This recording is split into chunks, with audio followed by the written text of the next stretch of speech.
네, 반갑습니다. 이 시간이면 지금 다른 법회 같으면 지금 끝나는 시간인데 잘 아시죠? 제가 길게 안 하는 오늘이 1986년 12월 3일에 열반하신 우리 숭산 박길진 초대 총장님의 39주기 추도식 있는 날입니다. 이날 86년도 이날에 저는 운동장에 그 발인식장에 있었습니다. 그 당시에 복학을 하고 1학년으로서 저는 그 운구 앞에 그 이렇게 끈 잡고 집불하는 오른쪽 맨 앞에 섰던, 키가 크기 때문에 맨 앞에 섰던 집불 요원을 저는 그때 제가 했었습니다. 그날 엄청 추웠어요. 지금 오늘 좀 추우시잖아요. 그날 굉장히 추웠었습니다. 저는 학창 시절에 숭산 총장님을 멀리서만 뵙고 직접 가까이서 뵙고 음성을 제가 들어본 기억은 없는 것 같아요.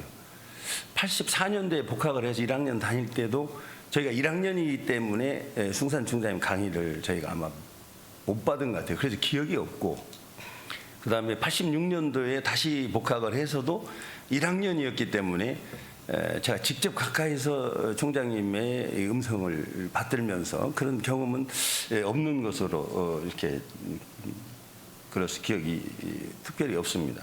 대신에 이제 총부에 계시면은 학교로 오고 하실 때에 긴 이 바바리 코트하고 이 중절모를 쓰시면서 이게 뚜벅뚜벅 걸어가시는 그 모습이 굉장히 멋지신 분이셨어요. 키가 기록상으로 179cm시니까 저보다도 한 2cm 정도 이상 더 이렇게 제가 키높이 신발을 신은 정도로 이렇게 크신 어른이셨고, 체중은 90kg 정도로 상당히 학자로서는 보기 드물게 체격이 거구이셨다 하는 기록이 있고요. 또 환출하신 이 모습과 여유 있는 몸가짐은 누가 봐도 딱 오시면 저분이 총장님이시고 어른이시구나, 그것을 느낄 정도로 저절로 고개가 숙여지고 다 그러셨던 분이셨습니다. 1960년 7월 1일자 원대 신문에, 그때 당시는 원대 학본데, 그때의 숭산 총장님을 인터뷰한 기사가 실렸어요.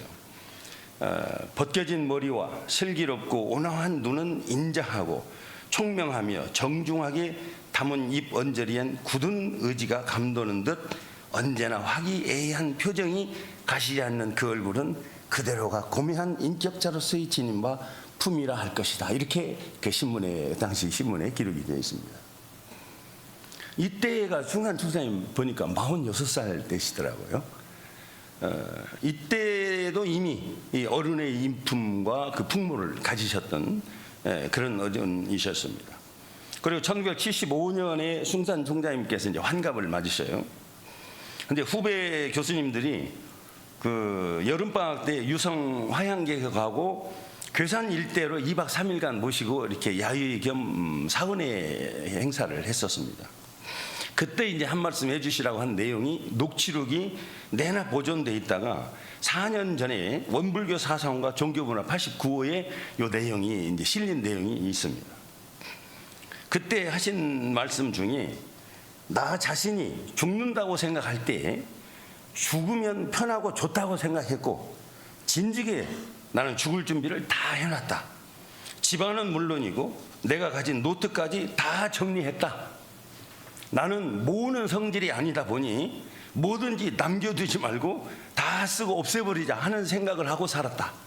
우리 대학이 있는 한은 이 사람이, 내가 처음부터 대학을 이렇게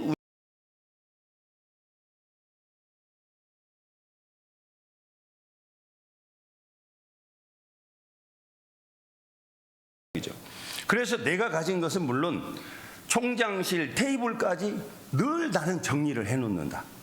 재물이건 인연이건 애착, 집착이라는 건 내 마음에 하나도 없다. 이 말씀을 녹취록에 하신 내용을 오래 간직하고 있다가 4년 전에 사상연구원에서 이게 발표가 됐었습니다.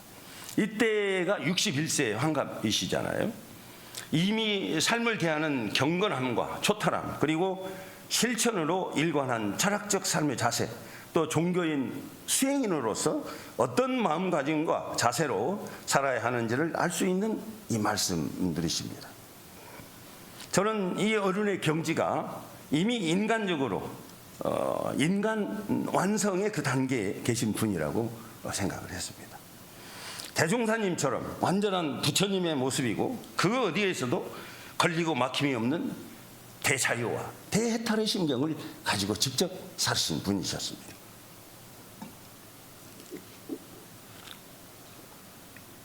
(1983년 9월호) 원광 116호에 숭산 총장님께서 직접 쓰신 나의 좌우명이라는 이 친필이 공개가 됐어요. 공중사는 원근 진서에 끌리지 말고 공정하게 처리하고 사리사욕을 취하지 말아야 된다. 좌우명으로 연필 쓰신 거예요. 직접 펜으로. 그 다음에 자기의 잘못은 엄격하게 네가 그래서 되느냐 하며 자책하고 남의 잘못은 사람은 다 그럴 수 있다. 이렇게 관대하게 용서해야 한다. 그 다음에 세 번째, 우리 인간은 다 관세음보살과 같은 아름답고 자비스러운 본성을 가지고 태어났다. 그러니 나도 관세음보살이라고 자기를 존중히 생각하면 관세음보살인데 부당한 일을 해서 되느냐 하면서 불의를 저지르지 않게 된다. 이 말씀을 적으셨습니다. 이분은 일찍이 일반 중생들이 가질 수 있는 이 원근 진소나 사리사욕 자체를 아주 초탈하신 어른이셨습니다. 자신에게는 철저하고 타인에 대해서는 관대와 용서로 일생을 살아오셨습니다. 그런데 이 어른이 좌우명에 표기되지 않으셨지만은 평생을 두고 성찰하신 내용이 어울리지 않는 단어지만 이 단어가 하나 있어요. 경쟁이라는 단어입니다. 철학자이시고 수행자이셨기 때문에 숭산 총장님과 경쟁이라는 말은 전혀 어울리지 않는 낯선 말인데요. 이 어른의 경쟁 상대는 늘 자기 자신이었다 하는 겁니다. 다른 사람과 경쟁하는 마음은 가령 그것이 선과 경쟁한다 하더라도 악의 싹이 트기 쉽다. 그러나 어제의 자기와 경쟁하는 마음에는 절대로 그럴 염려가 없다. 말씀을 하십니다. 숭산 총장님의 경쟁 상대는 늘 자기 자신이었어요. 어제보다도 더 나은 오늘의 나, 오늘보다도 더 나은 내일의 나를 위해서 끊임없이 정진하신 어린이셨습니다. 저는 그분이 늘 추구하는 그 인간 완성의 모습을 뵐 수가 있었어요. 과거에 제가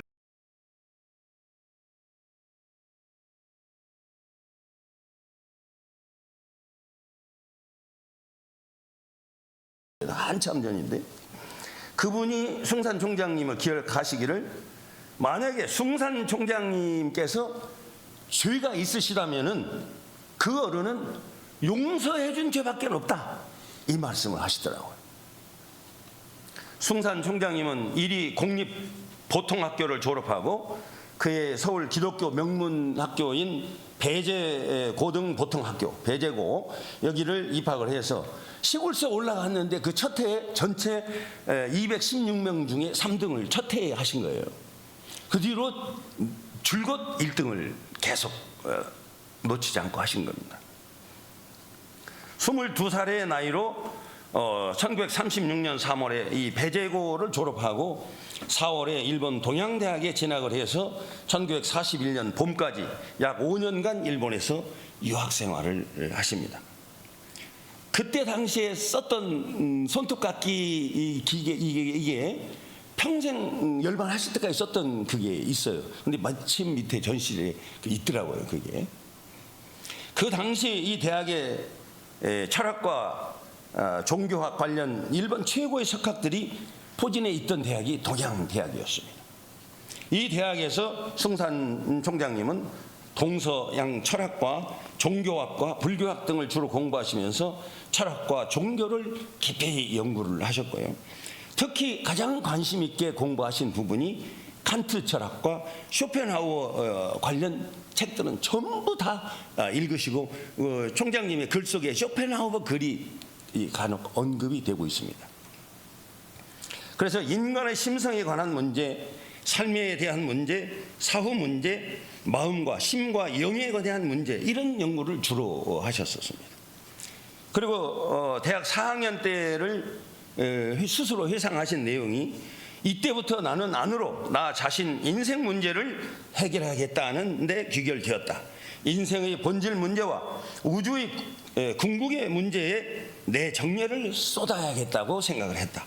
나의 인생을 회고해 보면 인생 과정에서 중요한 것은 많은 책을 읽는 일이고 읽고 나서는 반드시 깊이 생각해 보는 습관이다. 그래야만 넓고 공정한 사고를 하게 되는 것이 아니냐 그러시면서 읽으면 읽을수록 더욱 철학에 관심이 깊어졌고 그 방향의 공부에 집중하였다라고 말씀을 하셨습니다. 숭산 총장님은 유학 시절에 돈이 넉넉지 않았기 때문에 하루 2끼로 사셨어요. 그리고 그 배고픔을 공부에 전력을 다하셨다고 하셨습니다. 그리고 유학하는 5년 동안에 양복 딱 2벌, 그 다음에 신발 2컬레, 이걸로 유학 생활을 5년을 마치신 거예요. 얼마나 검소하게 생활하셨는지 알 수가 있습니다. 해외 출장 가실 때 그 짐 간소하게 싸시고 이런 그 사례들이 있지만 시간 관계상 다 생략을 하겠습니다. 얼마나 청렴하게 사셨는지도 말할 수 없는 자료들이 있지만 그것도 생략을 하겠습니다. 숭산 총장님은 일생을 관조하시면서 평생 일관되게 지켜온 신조와 원칙에 대해서 언급을 하셨습니다. 100가지 이론보다 한 가지 실천이 우리에게는 중요하다. 우선 학교를 세워서 사람들을 교육하면 차츰차츰 이 세계의 어둠이 넓어질 것이 아니냐. 조금씩 진리 생활을 건장하면 나중에는 전 인류가 행복하게 사는 세상이 올 것이 아니냐. 그런 생각으로 교육 사업을 한 지 35년의 세월이 흘렀다. 다른 이들을 보면은 학교 사업을 하면서 다른 분야에도 관여하는 이들이 많았다. 그러나 나는 학교 이외의 다른 분야에는 눈을 돌린 적이 없었고 오직 이 일을 위해서만 나는 평생을 살아왔다. 이게 얼마나 전일하신 모습이세요. 이렇게 온통 전일하셨기 때문에 해방 이후 1946년 32살 때부터 방 한 칸에서 우리 원광대학의 유학님이 시작을 했잖아요.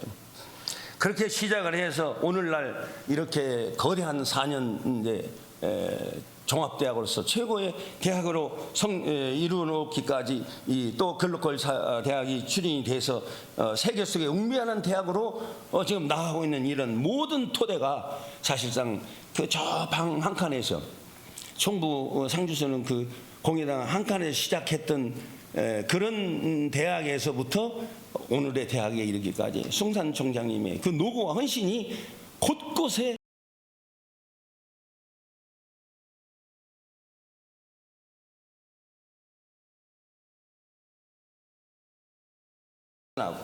세계 속에 우뚝 솟는 날이 곧 오게 될 것으로 믿습니다. 오늘 숭산 총장님의 주도식을 통해서 우리 모두가 숭산 총장님의 거룩한 생애와 인간 완성을 위해 힘써오신 그 길을 뒤따르겠다는 다짐을 하면서 더욱 정진해야 되겠다 하는 생각을 갖는 것이 오늘 주도식을 갖는 의미가 아닌가 생각을 하고요. 저는 이상으로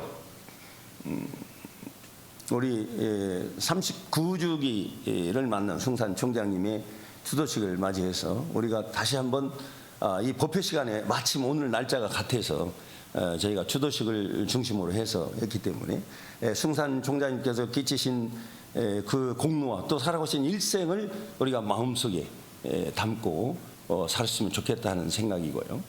끝나고 요 밑에 숭산 총장님 전시실을 한번 이렇게 쭉 돌아보시고 그 다음에 숭산 원광협의 숭산 박길진 이 책자가 저도 그 책자를 다 읽고 그 내용 중에 발췌를 했던 내용이기 때문에 책자가 준비되어 있고 또 이 선물이 준비되어 있기 때문에 그 책이랑 또 밑에 전시실도 가서 전시관도 보시고 숭산의 삶을 같이 호흡하면서 그런 시간이 되기를 바랍니다. 이상입니다. 그리고 오늘 멀리서 가족분들이 오셨어요. 그런데 함께 인사 나누기 어려우니까 한번 가족들 시고 여러분 힘찬 박수로 인사 나누시겠습니다. 네.